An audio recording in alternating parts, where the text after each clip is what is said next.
Stop scrolling, my kid. You were not supposed to miss this moment. If these words resonated with you, pay close attention to what I have to say. What you do in the next few minutes is more important than you may think, and a call from heaven is waiting for your response. Don't listen in the middle. Don't allow distraction to take away what your spirit has been secretly demanding. Hold on to me all the way through, because the purpose of this message is not to amuse you. It is here to face you head on, awaken what has been sleeping, and confront what you have put off. You are no longer able to outrun the decision. I am going to talk directly to the places that are hidden, the reluctance, the fear, and the door that is currently open in front of you. Pay close attention if you want to stay. You will know exactly what heaven is asking of you before this is over, so don't move. Before you continue, my dear child, I want you to grasp something that is more significant than the ideas that are currently flying through your head. It is not by mistake that you are reading these words. You are not here out of curiosity, timing, or an unexpected development in your day. A call from heaven is waiting for your response, which is why I brought you here. You have no idea how long I have been patient with your heart. It's possible that you carried unanswered questions with you throughout your life. It's possible that you were attempting to keep yourself occupied, maintain your functionality, and keep things together that seemed brittle on the inside. But despite everything, I have continued to observe you with an unwavering devotion. I recognize the areas of your body that are worn out. I am aware of the aspects of you that have mastered the ability of smiling while in silent pain. I am aware of how frequently you have attempted to make sense of things that still don't make sense. And yet here you are, in the present, with my voice reaching out to you in a way that feels different because it is different. I am not ignoring your life. I am going straight into it.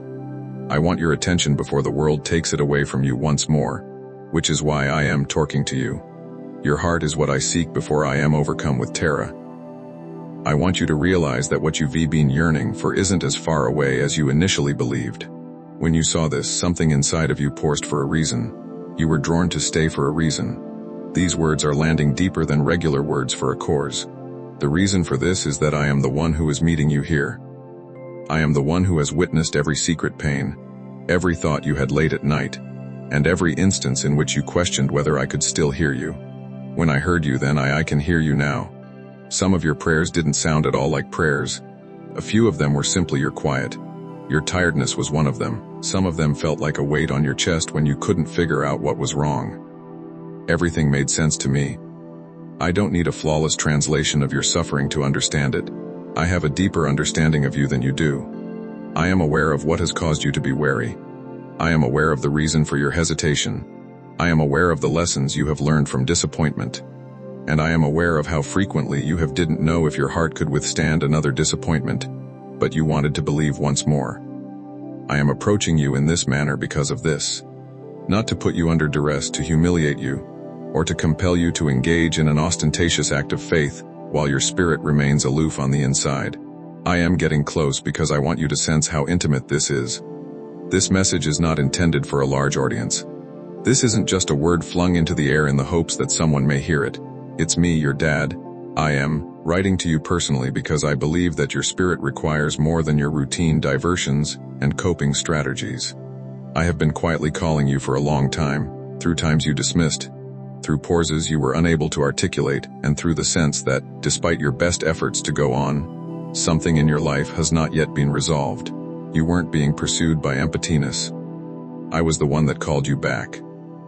And now, with all the warmth of heaven and all the tenderness of a parent who has never looked away from you to stop hurrying through such times, remain here with me.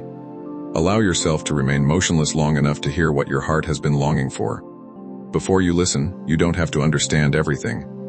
Admitting that I am close doesn't require you to know what will happen next. You don't have to get rid of all your fears before allowing me to address them.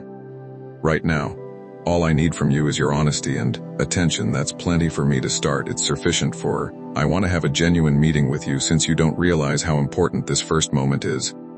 It's more than just an introduction. It's an invitation. It is the start of a pivotal moment that, if you allow it, can become sacred. And I want you to know so that there is no doubt in your mind that since I still want you, I am the one who brought you here. I still adore you. And I am still calling your name. By now, you've experienced enough to understand that not every voice is worthy of your heart. UV heard viewpoints, criticism, unfulfilled promises, counsel that actually made matters worse, and remarks from people who didn't know what you were really carrying. That's one of the reasons UV grown wary. You occasionally pause even when you sense me getting closer because of this. You now know how to keep yourself safe from disappointment. Because life hasn't always treated you well, that inclination has been necessary in certain ways. I'm conscious that I don't talk to you as though I don't know what has molded you. As the person who stood next to you during it, I speak to you. I was there when you were quietly crumbling on the inside while attempting to be strong for everyone else. When you were too exhausted to explain yourself and too overwhelmed to even know what to ask for, I was there. I was there when you questioned your value due to the way other people treated you. When doors closed and you started blaming yourself, I was there. I was present when individuals left and you questioned whether you might be too much. They were just too difficult to love, broken, too late, and too imperfect.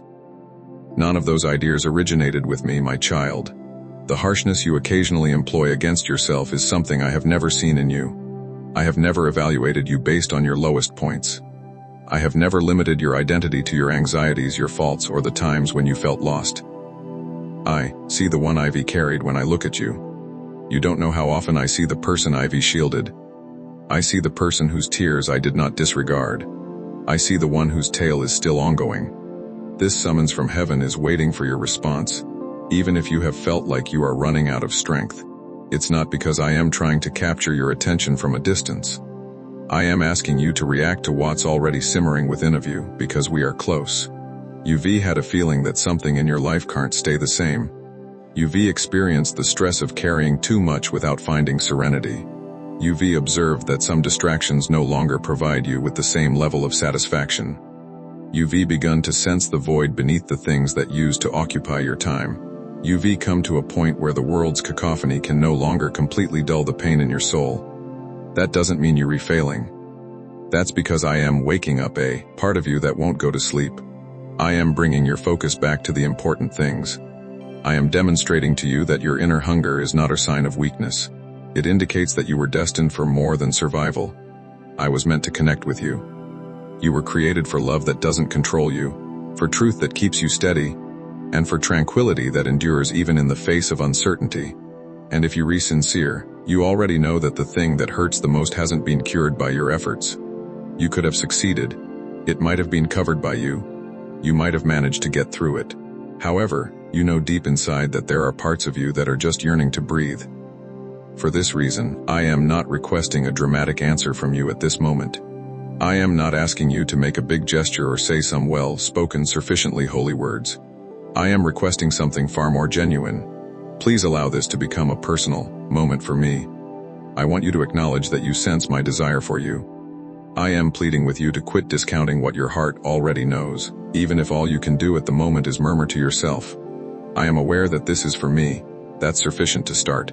Even if your only response is farther, I understand everything, but I don't want to miss you. That's enough for me to work with. I don't need perfection to meet you. I need willingness.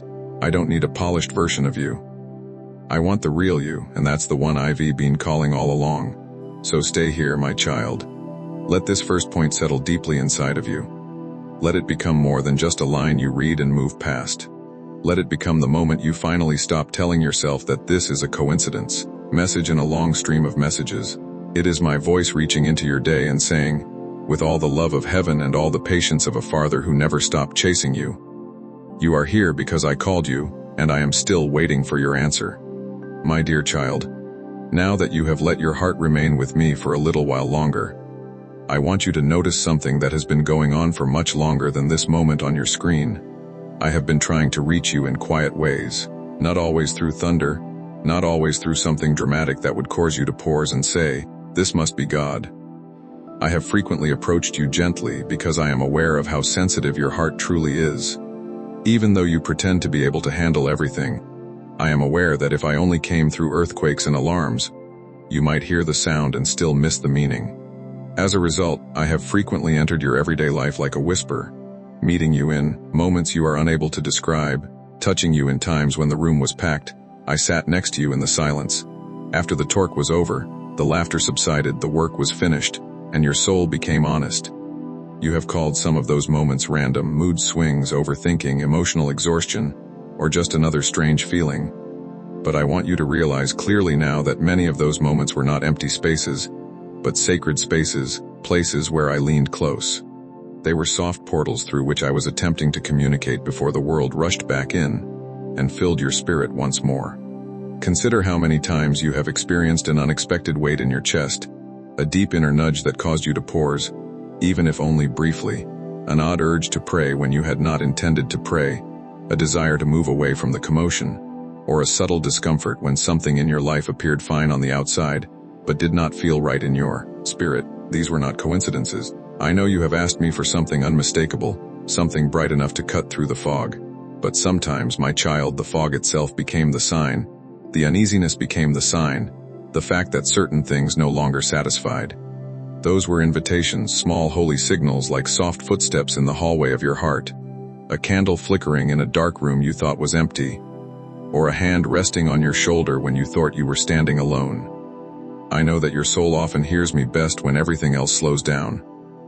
I have spoken to you in the language of interruption, and I have spoken to you through delays that prevented you from walking into what would have been a sign.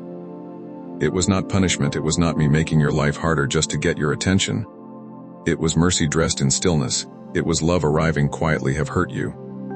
I have spoken to you through disappointments that initially seemed cruel but ultimately shielded you from more agony. I have spoken to you through the internal resistance you experienced when you were about to accept something that appeared nice but carried no peace. I have spoken to you through memories that come back to you not to torment you, but to show you what still needs to be healed. I have also spoken to you through beauty, through sunsets that caused you to pause, through a sudden breeze that felt like Ivy being there for you through all of it, from consolation when you were on the verge of breaking down to the quiet relief that followed your tears, and you didn't even know why. Now I need you to stop discounting what your spirit already knows, stop calling it coincidence every time your heart senses me, and stop dismissing it because it didn't come wrapped in lightning.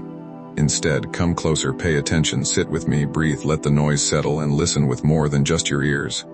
There's a reason I keep coming to you in these gentler ways. Ask me, Father, are you here? I am not trying to oppress you, I am trying to reach you. I am not performing for your attention. I am pursuing your heart. Therefore, when you feel that pause again, don't rush past it. When you feel that quiet tug, don't drown it with another distraction. When you feel that inner stirring, don't explain it away before it has a chance to speak. Instead, stay there and let it deepen. And then wait, because I've already given you 100 silent answers to that question, which is why I am telling you now. Even though your mind is still catching up, I have not been absent from your life. I have been present in whispers, in wait, in wonder, in warning, in warmth, and in the strange holy hush that keeps finding you. No matter how far you try to run, this is not the first time I have reached for you. Open the inner door, not just the outer one, with tenderness and urgency. Let me speak, where the world cannot interrupt. Let me meet you where your defenses are weary. You are not just someone I occasionally visit when life gets tough, you are mine. And I have been walking with you through details you did not know mattered. I remember the times you felt uneasy after making a decision that seemed reasonable to everyone else. I remember when you smiled and said, "It's fine." However, there was something inside that made you feel like a tiny stone in your shoe, impossible to ignore no matter how far you tried to walk. The discomfort was meant to turn you, not to torment you. It was my way of telling you, slow down, look again, don't call this peace just because it's familiar. I've seen you become so accustomed to survival that you nearly forgot what true peace feels like. You learned how to function while your wounds were hidden. Spirit was thirsty. You learned how to carry your own heart like heavy luggage, dragging it from room to room, season to season, in the hopes that one day it would somehow feel lighter. However, I never intended for you to live that way. I did not create you to be a strong-looking stranger to your own soul. Rather, I created you for closeness with me, for the kind of nearness that alters how you breathe, think, choose, and rest. For this reason, I have been tapping on the I have been like a lamp left on in the distance when you wandered through emotional fog. Not forcing your steps, but providing enough light to know there was still a way home. Sometimes I use memory like a mirror. Sometimes I let an old wound rise because I was ready to heal what you were still trying to manage. Sometimes I let your plans pause because your heart needed what your calendar. I was unable to provide what you wanted at times because you were asking for relief while I was preparing restoration. There is a difference between the two. Relief can temporarily make you feel better, while restoration can make you whole. You requested an exit while I was creating an encounter. You wanted the pain to stop, and I wanted the pattern to break. You wanted to feel better quickly, and I wanted you to feel deeply free. In other words, yes, I came quietly but never weakly. My whispers carried weight, my stillness carried strategy. My silence was intentional. Even now, I want you to see how your life has had these holy pauses that, when you look back, make more sense. The relationship that failed despite your pleas for it. The opportunity that disappeared despite its seeming perfection. The season that felt empty but prevented you from settling for less than what I had planned. The restlessness that followed you into situations where you believed that comfort, success, or affection would finally make you feel whole. That restlessness was not cruelty, was a compass. It was my refusal to allow your soul to become numb in a place that could never nourish it. Now, I am asking you directly, stop ignoring the compass, stop arguing with what your spirit has already discovered, stop forcing yourself to stay in what I've been quietly trying to guide you out of. Stop calling your numbness peace. Stop calling your tiredness normal. Stop calling your distance from me just a phase. Return to the quiet. With intention, close the door for a moment, put down the need to appear strong. Move away from the noise that keeps stealing your sensitivity. Sit with me like a child who no longer needs to pretend. Tell me what hurts, what you fear, and what you miss. If you are at a loss for words, just stay. Let your silence be honest rather than guarded. Let your tears speak if necessary. Let your breathing slow down. Let your shoulders drop. Let your soul stop running. I am here, I have been here, and I am still reaching for you. Not with accusation, but with a loving Father does not force the door off its hinges when I can gently knock and wait for the sound of your heart turning toward me. So hear me now, my child. The whisper, warning, the warmth, the restlessness, and the pause were all me. This is why the call from heaven feels personal, because it is. I know your rhythms, your resistance, where you hide, where you ache, and I know exactly how to reach you without breaking you. I was the tenderness that would not leave you alone, and now I am speaking clearly through this moment, not just whispering through your circumstances. Open the door wider, answer me. Let the quiet become holy instead of empty. Let the stillness become a meeting place instead of a place you avoid. I have been trying to reach you in quiet ways because I wanted to show you something beautiful and unforgettable. Even when you thought heaven was silent, I was already speaking your name. My dear child, after everything Ivy said, I need to address one of the deepest misconceptions that has been preventing you from accepting my invitation. This is because a lot of the time, when you hear me call, you immediately start thinking about what you need to do to be worthy of answering. You start evaluating yourself, reviewing your shortcomings, recalling your inconsistencies, and determining whether you have enough self-control, discipline, purity, emotional stability, and spirituality. Momentum, enough strength to give me what you think I am asking for, and without realizing it, you turn my invitation into a performance. You hear a call from heaven and think it's an audition. You hear my voice and think I am asking for a more polite, clean, and impressive version of you. But that's not what I want. I am asking for your surrender, not your performance. There's a huge difference between the two. Performance is draining because it depends on image. Surrender is liberating because it relies on honesty. Performance says, let me look strong enough for God. Surrender says, let me be real enough for God. Performance hides the mess and presents the mask. Surrender brings the mess and trusts my love. Performance keeps you at a distance, adjusting your attire, practicing your lines, hoping you can say the right things, and feeling spiritual enough before you come near. Surrender drops all of that and just comes as what I want from you. I don't want you to be better, impressive, or composed first. I want you to be yourself. If you re-tired, come tired. If you re-ashamed, come ashamed. If you re-confused, come confused. If you re-angry, come angry. If your faith feels small, bring the small faith. If your heart feels scattered, bring the scattered heart. I am not standing here with a checklist in my hand. I am standing here with open arms. I am not asking you to prove that. You have spent years in situations, relationships, and even inner conversations where love felt conditional. You have learned that approval could be gained, lost, chased, or withheld. You have learned how to become what others needed in order to stay accepted. You have learned how to edit yourself, manage yourself, restrain yourself, shape yourself, and occasionally betray yourself. I am asking you to stop acting as though transformation begins with your performance. It begins with your surrender. Naturally, You assume that I operate in a similar manner and that I would prefer the polished version to the shaky one. However, I have always been drawn to the truth. I can work with the truth. I can heal the truth. I can restore the truth. I can breathe life into the truth. What slows your healing is not your weakness, it is your performance. What keeps you spiritually exhausted is not imagine your heart as a room where you keep sweeping one corner while stuffing everything else into closets. The reason you still need to grow is that you keep trying to manufacture what only surrender can receive. Therefore, listen to me now with great tenderness.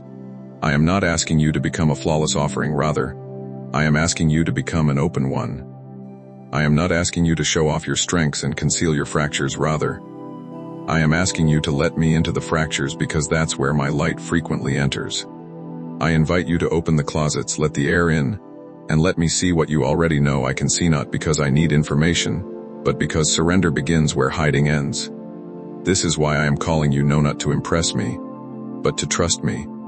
Let go of the need to sound spiritual, let go of the pressure to appear strong, and let go of the pressure to have the right words, the right tone. And I want to show you why surrender is so much more powerful than performance. Your mind may still be tempted to think, but I should fix myself first. My child, if you could fix yourself deeply enough without me, you wouldn't be this exhausted. Yes, come sit with me. Speak plainly, tell me the truth. Stop trying to give me a curated version of your soul. That is the one I came for. That is the one I love. That is the one I can restore. I never asked you to save yourself. Instead, I asked you to trust the one who has already come to save you, which is why performance always makes you anxious. If discipline alone could heal the hidden places, break every pattern, heal every wound, and restore every dry place, you would no longer feel this ache.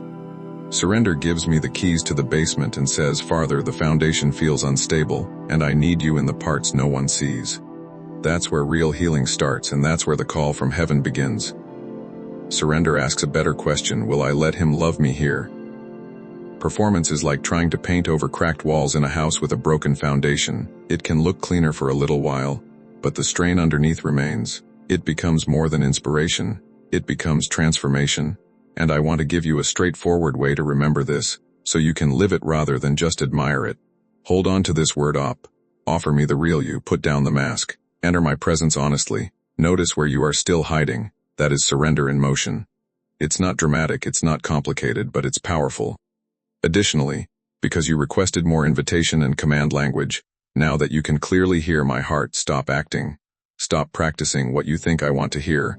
Stop cleaning the outside while the inside is gasping for air. Come closer, sit down, breathe slowly. Tell me what is true, confess what you have been carrying, and admit what you cannot fix. Give me the fear you keep putting on display. Give me the hate you keep putting off. Give me the grief you keep putting off. Give me the guilt I already paid for. Give me the control you keep mistaking. This is where I want you, not on a stage in front of me, but in surrender with me, not trying to earn closeness, but receiving it, not building a tower of effort, but entering the shelter of grace. And let me say something that may calm your soul more than you realize. Let the tears come if they rise. Let the silence speak if words fail. Let your shoulders drop. Let your jaw unclench. Let your spirit stop performing strength and begin receiving mercy. Spiritual productivity. Then I am moved by your sincere surrender. I am not counting your polished phrases while ignoring your hidden pain. I am not waiting for the ideal devotional mood before I welcome you. I am already near. I am already listening, and I am already ready. Therefore, if you have been telling yourself that I need to gather myself before I fully respond to God, I want you to let that lie be here. Instead of gathering yourself and then coming to me, you come to me, and together we start to put you back together. Order, that is grace. That is the difference between a relationship that restores and a religion that exhausts. So, my child, respond to the call in this way, not with a grand speech, but with a genuine heart, not with a performance, but with surrender, not with polished promises, but with honest availability. I still don't have everything figured out. I don't fully comprehend every aspect of me. I have no idea how this will all turn out. I'm done pretending, though I am going to open the door. I am showing you who I really am. That's sufficient. More than sufficient.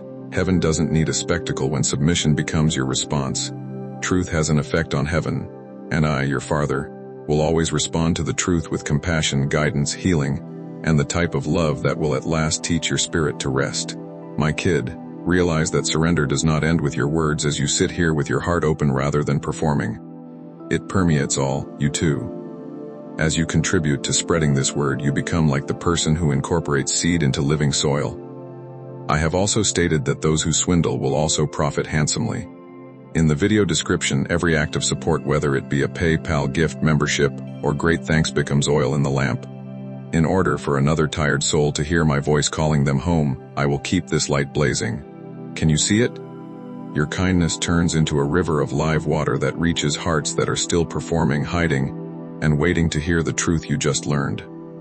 I want to invite you to share in that harvest me at the moment. I bless this task when you put your hand to it, and what you release comes back to you in the form of peace, protection, and provision. Let this be your chance to respond to the heavenly call. Don't hesitate. Now is the time to support our project and allow your seed to spread my message to the next person in need. Now that you realize, my little child, I am requesting your submission rather than your performance. Surrender sounds lovely, but I want to talk to the part of your heart that still keeps some doors locked. It gets to the locations you've tried your hardest to keep hidden. You've given me access to a few rooms. You've given me access to areas that seem doable. The areas where you feel somewhat in control and where you can discuss them without shaking too much. However, you have other areas inside of you that are guarded, dimmed, shut, and locked. Some places are silent haunts of the past. Shame still murmurs in some areas. Regret has left its mark on your thoughts in some locations. Disappointment has occasionally resulted in personal vows. And your current way of life was subtly influenced by those promises. You might not even be aware of how much those secret chambers influence your ability to hear me, have faith in me, and experience love. However, I am aware. The doors are visible to me. I am aware of what is behind them. I know which room has the recollection that you were unable to fully comprehend. I am aware of the chamber where you still think about the treachery. I am aware of the chamber where you keep putting off your pain because life won't let you. I am aware of which room is filled with dread about the future that has been meticulously planned to appear like duty, when in reality it is anxiety dressed in a tidy coat. I am aware of the place where your fury resides. The anger you tell yourself has subsided even though it continues to seep into your responses. I am aware of the chamber where you judge yourself, the one in which you repeat your errors as if you were both the accused and the voice of punishment in a secret trial. And I want you to hear this as tenderly as I can. I am not requesting I'll expose you if you go into those rooms. I want to cure what has been subtly controlling you from the shadows, which is why I am requesting entry. While some portions of your heart are still ruled by concealed suffering, you cannot completely respond to a call from heaven. You're still able to work. Worship is still possible. You're still able to smile. You are still able to move. However, the locked chambers continue to interfere with your capacity to rest in me, your relationships, your discernment, your tranquility, and your reactions. A sealed room doesn't remain impartial. What you conceal is still breathing. What you buried remains shaped. The ambience of the entire house is nevertheless influenced by what you choose not to bring into the light. I am speaking to you in this manner, now because of this. I am not just inquisitive, I am not requesting a tour. As your father, I am requesting access because I will not allow you to continue residing in a lovely front room while mold grows behind the walls. Imagine your heart as a house where the windows are open, the music is pleasant, the front hall is clean, and everything appears presentable to others. However, you stay away from certain doors down the hallway. A chair is jammed up against one. Dust has accumulated beneath the frame of another. Another has a lock that you hardly remember putting in. You briskly pass them. You promise yourself that you'll take care of things later. You call the house fine and keep the guests in the front room, but you are aware of what occurs when the house becomes quiet. The tension in the walls is palpable. The weight of what is still unopened is palpable. Please let me into those rooms, my child. Make a move the seat. Rotate the handle. The key is me. Remove the stale ear. Allow my light to enter. In the room that scares you the most, let me stand by you. I am not going to stand there in disdain.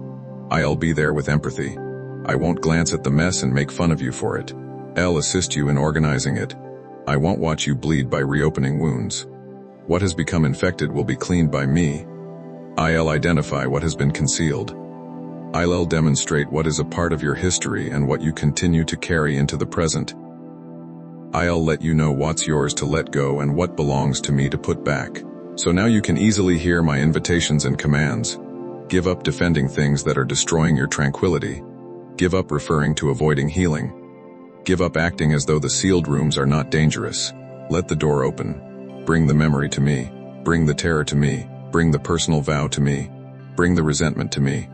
Bring me the humiliation you continue to carry as if it were an invisible garment. Come sit with me in the location you don't want to go. Avoid running. Avoid becoming numb. When it becomes uncomfortable, don't divert your attention. Remain with me. Join me in breathing. Allow me to touch the things you haven't trusted anybody else to. That isn't a sign of weakness. That's wisdom. That's bravery. Surrender becomes genuine in this way. While your inner world remains closed off, the summons from heaven does not ask for your external affirmation. Your entire heart is what I want. I want you to live there because I know what freedom is like, not because I am claiming territory. And I want to share with you something that might permanently alter your perspective on those secret locations. Certain things are out of date. Certain items that were formerly valuable are no longer intended to remain. Some items must be discarded. Certain things must be fixed. You couldn't keep some things. I treat you that way. I sort with compassion. With wisdom, I repair. I delete intentionally. I don't hurry you, but I also don't let you stay buried. Keep this term close at hand if you need an easy way to remember how to accomplish this with me. Open. Take note of what you steer clear of. Tell me the truth about it. Go into the memory with me rather than by myself. And take note of what I am requesting that you release. Take note of what you steer clear of. Tell me the truth about it. Come inside the memory with me, not by yourself. Take note of what I am requesting that you release. My child, let that lead you. Your heart needs both sensitivity and movement, so allow me to address you in the forthright, commanding manner you requested. Open the door. Put an end to creating a house around your secret suffering. I want to deliver you, so stop embellishing it. Give the room a name. Tell me what it is. Say, Dad, I never wanted to come back here and remain. Don't hurry to seal it once more. I'll show you what was placed there. I'll show you what grew there. I'll show you what needs to go. Bring me into the rejection room. Bring me inside the grieving room. If the room is filled with sexual shame, family trauma, financial anxiety, secret resentment, subtle envy, self-loathing, or spiritual disappointment, then invite me in. Don't sanitize it, don't rename it. Be honest, I am capable of a lot with the truth. What you reveal, I can heal. What you give up, I can restore. I can purify what you no longer conceal. What you have finally emptied in front of me, I can fill. Before we go, allow me to say this very personally. The sealed room is not you. The worst memory in it is not you. The error on the shelf is not you. The treachery that took place there is not you. The shame that reverberates in that corner is not you. Although those items may have filled the space, the house is not defined by them. I own you. Your identity is not the shadows you concealed behind the door. Room by room, breath by breath, truth by truth, I am reestablishing your identity as the cherished child. Thus, respond to the heavenly invitation in this manner today, not by making a big pledge, but by just opening one door. That's sufficient. One door, one sincere prayer, one secret location revealed, and one chamber where you at last say, Father, come in. When you do, you'll start to find something you've been longing for. The secured your story never ended in a room. My love was waiting to enter those locations next. Now that I've called you to open the lock rooms inside your heart, my dear child, I need to talk to you about something even more profound, because concealed suffering doesn't only lurk in the background. Pain frequently persuades you to make compromises with it over time. I can obviously see that you have done this, even if you may not be aware of it. You may have come to believe certain things as a result of what wounded you. You came to certain conclusions in painful times in your life that turned into silent laws. You have been living by them even though you did not put them in writing. When someone betrayed you, you might have secretly concluded, I should never trust deeply again. When a prayer felt delayed, you might have concluded, I should not expect too much from God, or I will be disappointed. When rejection struck a sensitive spot, you might have started living as though you had to prove your value before you could be loved. When your heart was broken by loss, maybe you before happiness could set in, I learned to anticipate the worst. If I do more, maybe I will finally feel enough. My child, those are agreements you formed with yourself when your efforts were unnoticed. They don't always make noise. They are frequently quiet, sensible, sounding, and very powerful. Lies can seem realistic when they are accompanied by pain. Fear can disguise itself as wisdom. If you don't bring your wounds to me, they can become teachers. Additionally, injured educators never stop teaching from survival rather than reality. I am speaking firmly here because of this. I want to do more than just make you feel better. I wish to violate the agreements that have guided your decisions. Because the wound continues to recur in new ways if the agreement is upheld. Even if you appear to be healing, the pattern persists beneath the surface. For a season you could feel better, but the same causes keep coming back. If a secret agreement is still in place, even if you pray for peace, it will continue to pull your thoughts back into the same. Certain things are out of date. Certain items that were formerly valuable are no longer intended to remain. Some items must be discarded. Certain things must be fixed. You couldn't keep some things. I treat you that way. I sort with compassion. With wisdom, I repair. I delete intentionally. I don't hurry you, but I also don't let you stay buried. Keep this term close at hand if you need an easy way to remember how to accomplish this with me. Open. Take note of what you steer clear of. Tell me the truth about it. Go into the memory with me rather than by myself. And take note of what I am requesting that you release. Take note of what you steer clear of. Tell me the truth about it. Come inside the memory with me, not by yourself. Take note of what I am requesting that you release. My child, let that lead you. Your heart need both sensitivity and movement, so allow me to address you in the forthright, commanding manner you requested. Open the door. Put an end to creating a house around your secret suffering. I want to deliver you, so stop embellishing it. Give the room a name. Tell me what it is. Say, Dad, I never wanted to come back here and remain. Don't hurry to seal it once more. I'll show you what was placed there. I'll show you what grew there. I'll show you what needs to go. Bring me into the rejection room. Bring me inside the grieving room. If the room is filled with sexual shame, family trauma, financial anxiety, secret resentment, subtle envy, self-loathing, or spiritual disappointment, then invite me in. Don't sanitize it, don't rename it. Be honest. I am capable of a lot with the truth. What you reveal, I can heal. What you give up, I can restore. I can purify what you no longer conceal. What you have finally emptied in front of me, I can fill. Before we go, allow me to say this very personally. The sealed room is not you. The worst memory in it is not you. The error on the shelf is not you. The treachery that took place there is not you. The shame that reverberates in that corner is not you. Although those items may have filled the space, the house is not defined by them. I own you. Your identity is not the shadows you concealed behind the door. Room by room, breath by breath, truth by truth, I am reestablishing your identity as the cherished child. Thus, respond to the heavenly invitation in this manner today, not by making a big pledge, but by just opening one door. That's sufficient. One door, one sincere prayer, one secret location revealed, and one chamber where you at last say, Father, come in. When you do, you'll start to find something you've been longing for.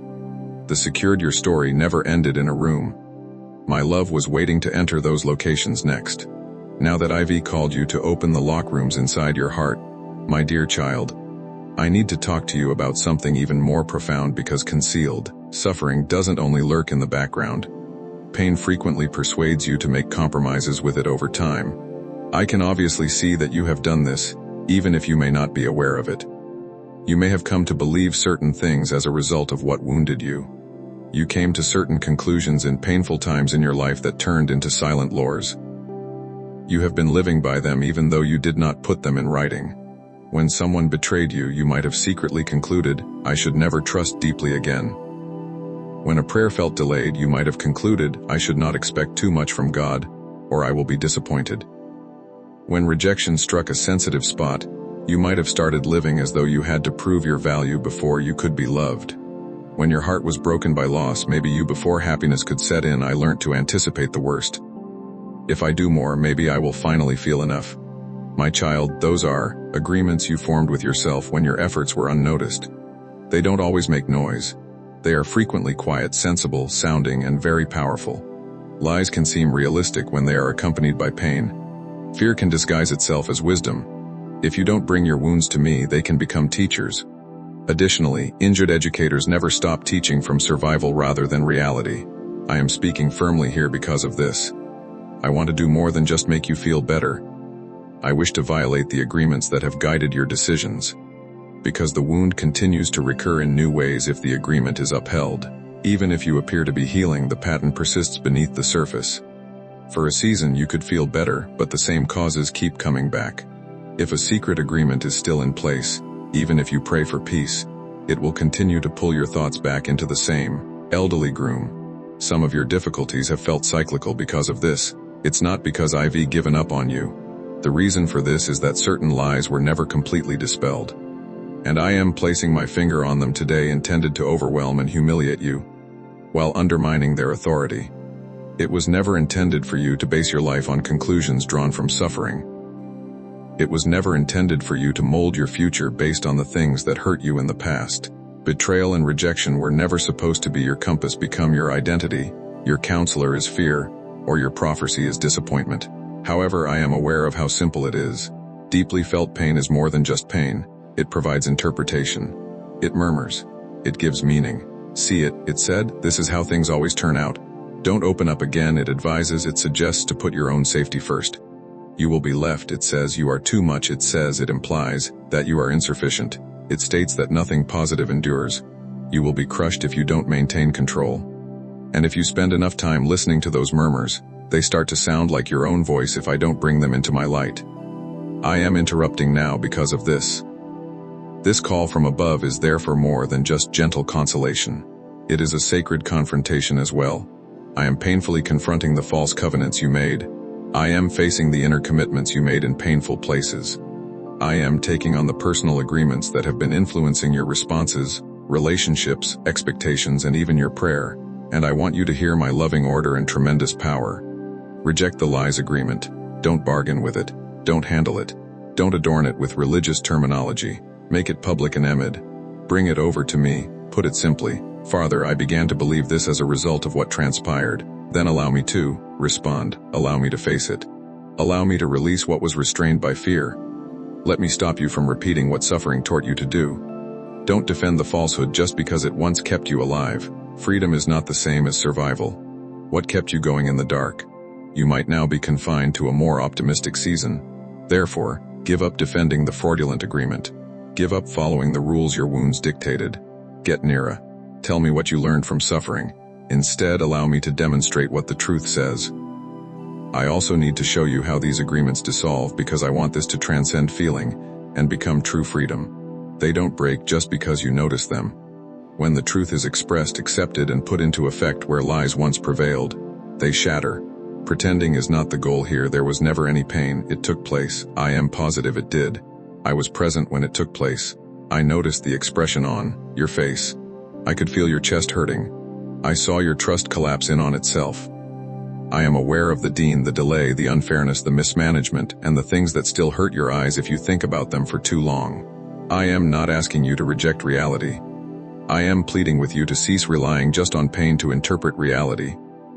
I want to use my presence to rewrite your tale. I would want to share with you what was true even while it was hurting. You weren't left behind, you were hurt. There's a distinction. You are not unworthy, you were mistreated. There's a distinction. You weren't invisible, you were misinterpreted. There's a distinction. I didn't reject you. In ways you could not yet comprehend, you were refined, unveiled, or redirected. There's a distinction. These distinctions are important because the enemy of your soul frequently constructs entire strongholds based on a single incorrect judgment. Just one falsehood can become a landlord if it is never contested. Now challenge it with me. Keep this word in mind if you need an easy approach to do it. Acknowledge the deception. Make the agreement public. Give an honest name for the wound. Give it to me for the truth. Walk according to the new pattern. Acknowledge the deception. Make the agreement public. Give an honest name for the wound. Give it to me for the truth. Walk according to the new pattern. The cycle starts to break in this way. Pretending won't happen overnight, but working closely with me will. And now listen to my straight orders. Gets up, pauses, and makes a different decision. When the old fear begins to tell its story, stop it with the truth. That is the embodiment of freedom. Healing becomes more than a fleeting moment in this way. And allow me to suggest something that might help you feel more stable at this moment. I don't feel guilty about the agreements you made when in pain. I can see why you did. You were attempting to live. You were attempting to make sense of the pandemonium. You were attempting to construct safety out of fragments. The scared version of you that sought out a false refuge is not someone I condemn. I intervene to save it, a different version of yourself. I am here to set that version of you free. I am here to teach that version of you that you don't have to continue wearing your armor while you sleep. So, my darling, let now be the time. Violate both the fake covenant and the agreement. Put an end to the falsehood. Destroy the agreement your wound signed out of fear. Please give it to me, where your suffering once inscribed its rules. Let me to write my reality. Because the heavenly call is more than just a request that you listen to my voice. It is pleading with you to allow my voice be heard over the lessons your suffering taught you. And that's when something lovely starts. Your future is now governed by current truth rather than by old anguish. I want you to have that. I am calling you into that. Come on, give up the lie, accept the truth. Take a lighter stride ahead. You are no longer subject to the bargain you made with pain. I am shattering it because I am here. Now that I've taught you to wait for calm before panic, my dear child, I want to speak directly into one of the places where your heart has experienced the most uncertainty. Because you have been silently pursued by a question for a considerable amount of time. It has been present in the background of many of your prayers, even though it isn't always expressed. Why is it taking so long? You have puzzled why the dial stretched the way it did after looking at specific promises, hopes, prayers, healing procedures, and doors you thought would open. In places when you felt stalled, you have seen others go more quickly. You've witnessed others get what you pleaded for as you continued to wait. I am sure you've wondered if this is really from God. Why does it feel so delayed? When you've examined your own life, I am aware of the weariness that might develop when hope is required to endure in a lengthy hallway. I am aware of how a wait might become intimate. I am aware of how waiting can start to whisper untruths about both you and me. It can let you know that I overlooked you. It may indicate that you may have misinterpreted me.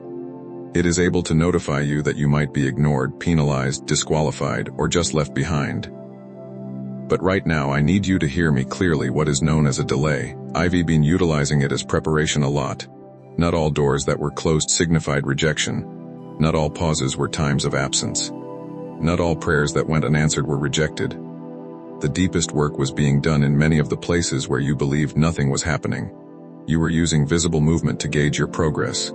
You couldn't yet shape things while I was measure. While I was developing my inner ability, you were searching for external change. While I was developing the kind of heart that could withstand what lay ahead, you were requesting to arrive. I don't wait because I like your annoyance, my child. Because I don't care about your feelings, I don't stretch time. I don't let you wait because I can't remember what I said. Waiting discloses, refines, and prepares, which is why I employ it. You can see what you are relying on by waiting. Waiting reveals the locations where your tranquility still depends on the results. Waiting reveals the aspects of you that are more interested in the blessing than the change. Waiting burns away what cannot accompany you into the next season, tests what is brittle, and fortifies what is genuine. Consider a seed that is underground. It appears to be nothing from above. It appears concealed, buried, and abandoned. However, something crucial is taking place beneath the surface. The shell is shattering. The roots are spreading. Before it ever manifests, the life within is pushing downward upward. You would term that seed a failure if you judged it too soon. You would harm what was subtly growing stronger if you pulled it up out of impatience. Many of your seasons have been like that. Although you felt buried, you weren't buried to be left behind. You were set up to be ready. Although you felt concealed, you weren't because I was ashamed of you. Because roots were growing, you were concealed. You have experienced a sense of disintegration. However, part of what shattered was the shell that was unable to stay emptiness but skill. It was foundations, not ornamentation, that I was working on. I wasn't only creating momentum, I was also creating depth. And because it matters, I want you to get this directly. If they had come sooner, some of the very things you now yearn for would have devastated you. Certain connections, chances, tasks, blessings, and discoveries would have revealed floors you were unaware of.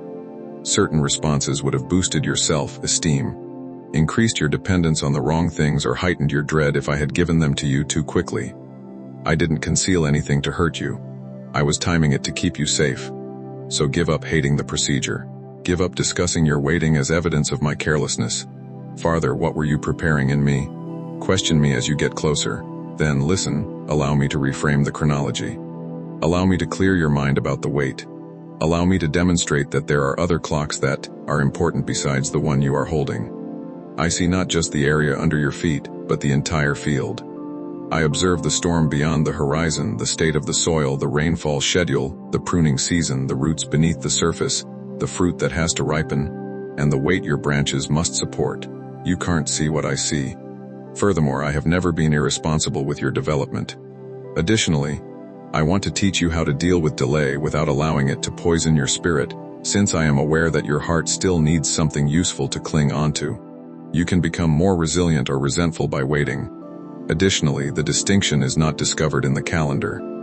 What you do to me when the door is still closed is where you find it. For this reason, I am extending an invitation to you to use the waiting area as a place of preparedness rather than mistrust. Don't sit there practicing what hasn't happened yet while folding your arms and feeling wounded. Make a workshop out of the waiting area. Make it a haven. Make it a place where your roots transcend your annoyance. Keep this word in mind if you require a basic guide for this. Please share your chronology with me. Accept what I am molding. Pay attention to the little things. Keep an eye out for unseen advancements. Please share your chronology with me. Accept what I am molding. Pay attention to the little things. Keep an eye out for unseen advancements. Please share your chronology with me. Give up worrying about deadlines, dates, and comparisons. Give me the timetable you continue to use to gauge my faithfulness. Accept what I am molding. Ask me about your character, discernment, perseverance, humility, and dependency as a result of this season. Pay attention to the little things. Avoid freezing since the big solution is still pending. Be obedient to what is currently before you. Keep an eye out for unseen advancements. Give up focusing solely on drastic change. Take note of the more subdued evidence. Are you responding differently? Do you hear me more clearly now? Are you establishing appropriate boundaries? Are you starting to lose interest in things that used to tempt you? Where you used to spiral, are you learning to remain steady? That's advancement even though the exterior breakthrough is still in the works. And now listen to my clear instructions and invitations, because I want things to progress from understanding to giving up. Give up comparing your timing to that of others. Give up calling yourself late. Your path is not linear, so stop punishing yourself. Put an end to using visible speed to gauge my devotion. Put your gaze on my face instead of the calendar. What is this season constructing? Remain obedient in the invisible. Continue to appear in the hidden location. Continue following what I've already stated. Continue caring for the ground beneath your feet. Avoid excavating the seed to discover if it is expanding. The harvest won't happen right away, so don't give up on the field. What I gave you, water it. What I planted in you is you. Disprove the myth that waiting is a waste. Deny the myth that hidden equates to forgotten. Reject the misconception that being slow equates to being wrong. Let the process take care of itself. Allow the roots to grow deeper. Allow the shell to shatter. Allow the former self, who required continual outward validation, to lose its dominance. Allow trust to grow. Allow desire to purify. Allow your endurance to grow. Allow your spirit to discover how to be close to me without requesting immediate proof. That level of maturity is a treasure rather than a punishment. It's the kind of internal burden that won't crumble beneath the weight of what heaven is about to deliver. And since it's more important than ever in this situation, I want to revisit something I mentioned earlier. Delay is not the same as rejection. I am aware that you have previously done that. I am aware that you came to the conclusion that the house was not for you, while standing in a confined hallway.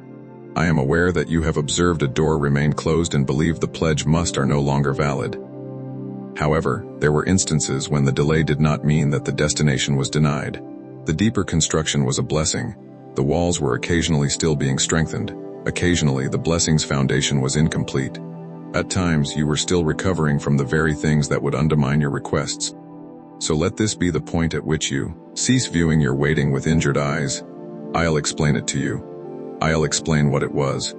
Allow me to demonstrate what it is evolving. Allow me to return the years you said nothing occurred and show you how full they were.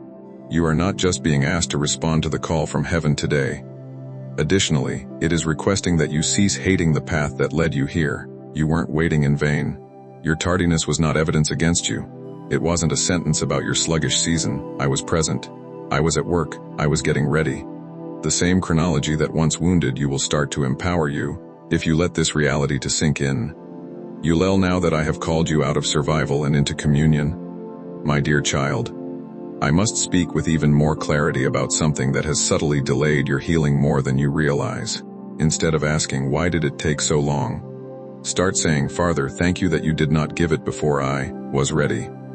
Because certain locations, routines, dialogues, routines, and emotional settings consistently reopen what I've been attempting to rebuild within you. And I tell you this with intense affection rather than annoyance.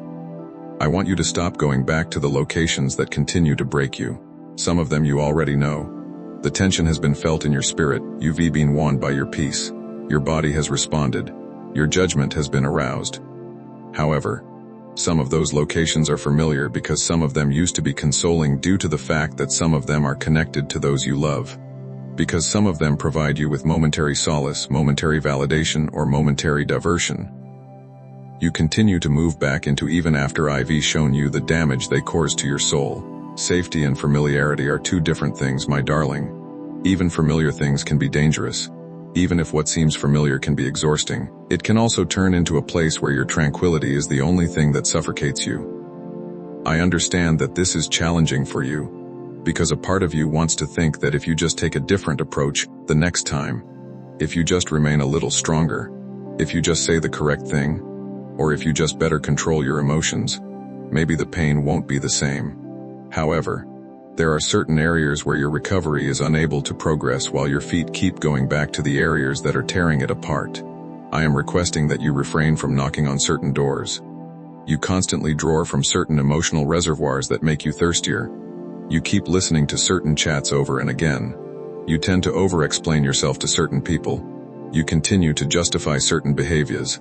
There are some websites that you frequently return to. You continue to nurture certain fantasies. A few personal patterns you continue defending yourself, and each time you come back, you convince yourself it's not much, but the damage is felt in your spirit. When your hand burns, you cannot continue to touch the same hot surface and pretend to be shocked. You can't continue to sleep in a smoke-filled environment and wonder why your lungs are weak. You cannot continue to walk barefoot over shattered explosions and claim that the bleeding is unexplained. I am not trying to embarrass you by speaking aggressively. I am being explicit because when softness is neglected, love must occasionally become direct. I've been talking about these locations in whispers. Continue defending yourself. And each time you come back, you convince yourself it's not much, but the damage is felt in your spirit. When your hand burns, you cannot continue to touch the same hot surface and pretend to be shocked. You can't continue to sleep in a smoke-filled environment and wonder why your lungs are weak. You cannot continue to walk barefoot over shattered explosions and claim that the bleeding is unexplained. I am not trying to embarrass you by speaking aggressively. I am being explicit because when softness is neglected, love must occasionally become direct. I've been talking about these locations in whispers for a very long period. I've nudged you. I've made you uneasy. In order for you to realize I have occasionally stolen your tranquility. I have caused you to feel uneasy in places where your spirit required space, but your body desired comfort. It was kindness, that discomfort. Mercy was that loss of tranquility. Mercy was that deep weight. My child, not this again. Do not sit here. Do not drink from this. Do not create your next season from the same poison soil. I need you to understand that healing is not, it's not just about what I do to you while you with me. It's also about what you stop partnering with when you leave the secret place. For example, if you ask me to heal your heart, but you continue to feed the wound, you are creating confusion within yourself. If you ask me for peace, but you continue to enter environments that train your nervous system toward fear, you are agreeing with what I am trying to free you from. Or if you ask me to restore your identity, but you keep hearing distorted voices, you're going back into the rooms I told you to leave. So listen to me now with all the fatherly authority of love. Stop going back. Stop reopening the conversation I asked you to stop. Stop checking the thing that keeps you emotionally spiraling. Stop revisiting the relationship dynamic that keeps you smaller every time. Stop touching the pattern that keeps draining your clarity. Stop making excuses for what your peace has already revealed. This isn't me depriving you, it's me protecting you. And it's not me trying to reduce the size of your life. This is me making room for something more pure, authentic, serene, and vibrant. Imagine a bird that has been saved from oil and meticulously cleaned, feather by feather, wing by wing, only to return to the same black sea because it still has memories of the shore.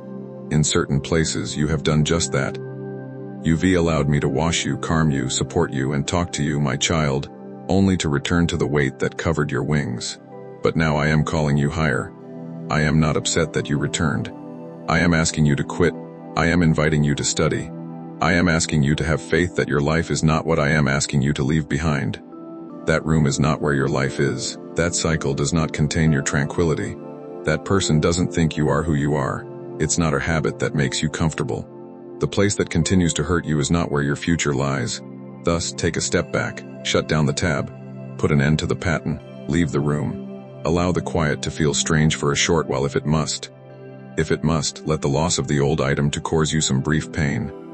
However, don't return simply because it seems weird to distance yourself from what hurt you. Remain with me. Allow me to reprogram your appetite. Allow me to restore your tranquility. Allow me to demonstrate the sensation of pure air. And I want to delve more into this because I am aware that a part of you still fears that you would feel vulnerable, empty, lonely, or unsure about your future. If you actually cease going back to those old locations, I do not discount that fear. It is real. A large number of in complex ways, the things that caused you pain also gave you comfort. When you didn't want to feel anything, some of them distracted you. When you felt invisible, some people paid attention to you. When your life seemed precarious, some provided you a false sense of control. Some made you feel so intensely that you thought they were intimate. You had a predictable ache from some of them. Furthermore, predictable pain may feel more secure than unidentified recovery. I am aware of that. I am aware of how human that is. However, I need you to hear me clearly. The pain you experience when you leave what hurt you. You are not evidence that you ought to go back is frequently the feeling of deducts. It is frequently the discomfort of your spirit adjusting to living without what it used to rely on. You are not the adversary of that discomfort, it's the bridge. Take a stroll with me. Missing something is not the same as requiring it. Craving something is not the same as being called to it. Don't mistake familiarity for fate. This is where you need to develop practical bravery. Keep the word alley in mind if you require a straightforward guide. Keeps causing wounds to resurface. Steer clear of the false comfort. Prioritize your recovery over your habit. Pay attention to the loss of tranquility. Leave what continues causing wounds to resurface. Steer clear of the false comfort. More than your habit, balance your recovery. Allow that to reside within you. Pay attention to the loss of tranquility. Give up trying to override what your spirit already understands. Leave what continues causing wounds to resurface. Negotiating with something that has already shown its worth is pointless. Steer clear of the false comfort. Don't allow short-term respite to rob you of long-term wholeness. Prioritize your recovery over your habit. Put your future ahead of your well-known suffering. And now, since this is a pivotal moment and I want there to be no ambiguity in your heart, accept my direct demands and invitations. Get out of the room, unfollow the trigger, if necessary, remove the number. Don't go back to the previous thread. Put an end to the covert cycle. I am asking you to stir something, so turn off the show. Where you kept referring to something as complicated, set limitations. Don't soften the pattern, just name it. Refuse to let your emotions drag you back into the same dilemma. Keep your mornings safe.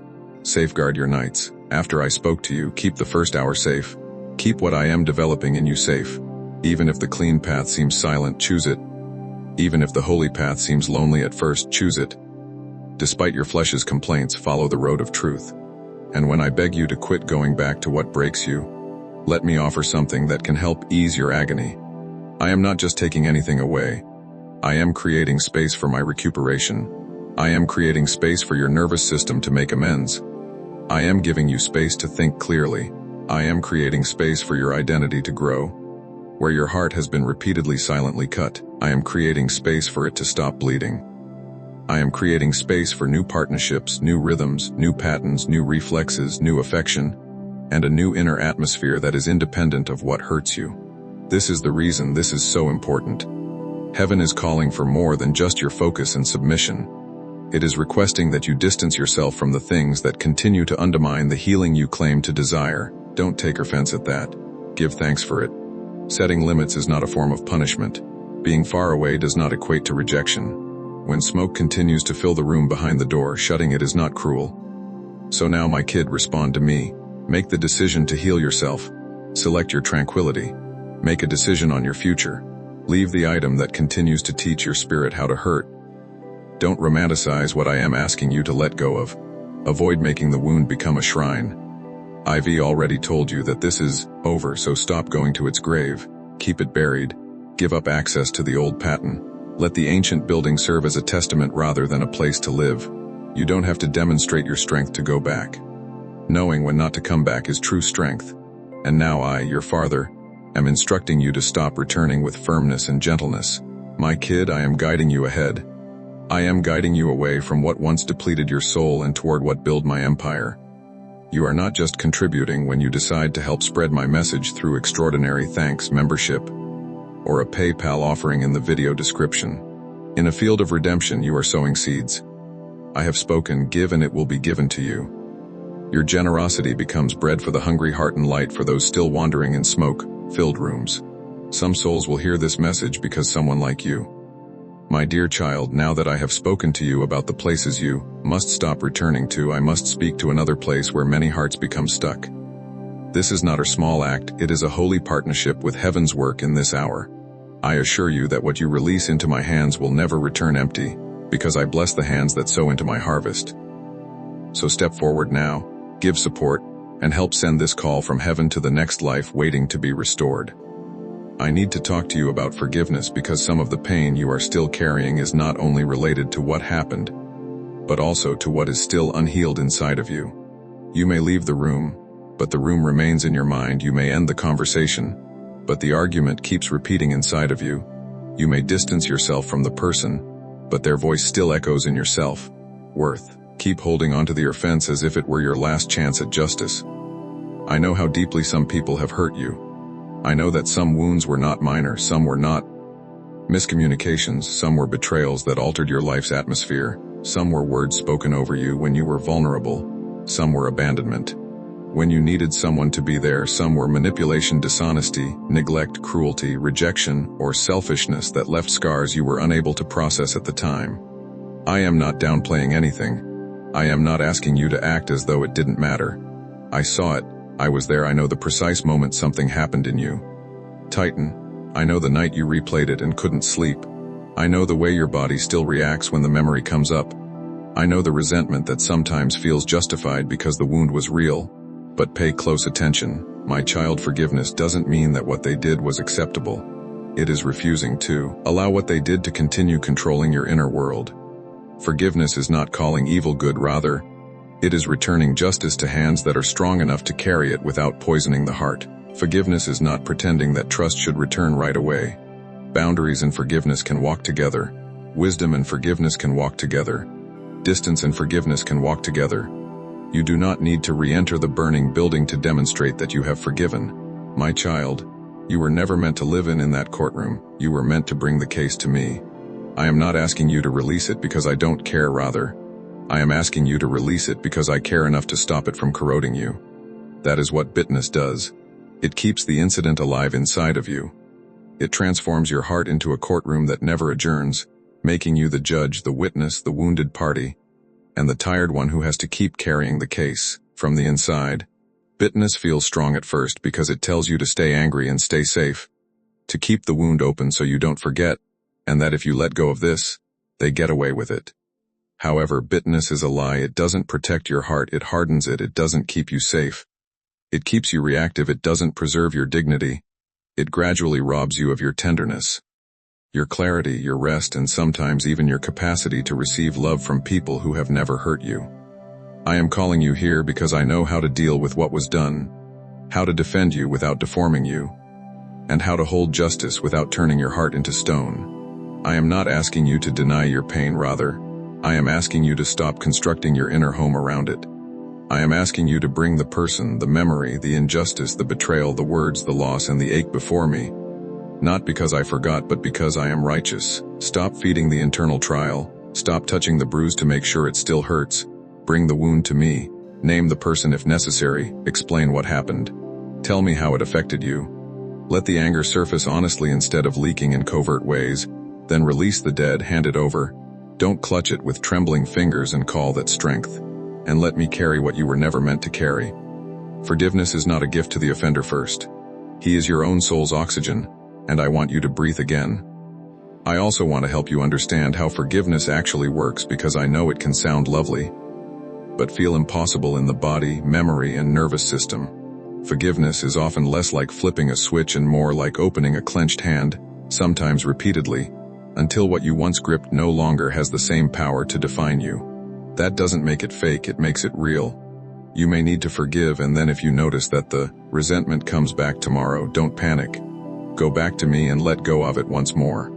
You are not failing because the pain reverberates, you are practicing freedom.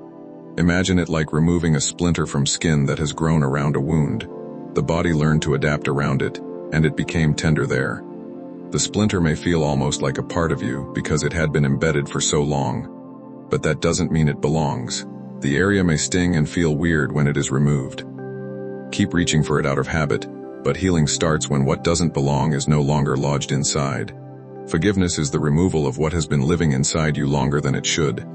If you need a simple guide, keep in mind this word LASE: reveal the wound honestly and trust justice to me.